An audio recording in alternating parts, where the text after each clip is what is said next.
الشيطان الرجيم بسم الله الرحمن الرحيم الحمد لله رب العالمين الصلاة والسلام على رسولنا محمد وعلى آله وصحبه أجمعين صدق الله العظيم. Köprülerden basına ve kamuoyuna,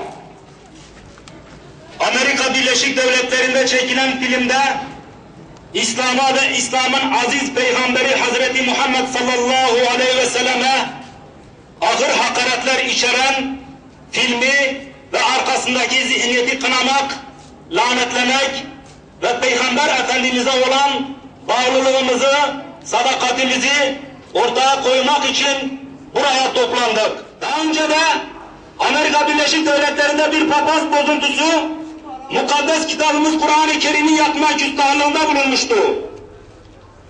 La ilahe illallah, La ilahe illallah, Muhammed Resulullah, Muhammed Resulullah, La ilahe illallah, La ilahe illallah, Amerika lanetullah, Amerika lanetullah, La ilahe illallah, La ilahe illallah, İsrail lanetullah. İsrail lanetullah.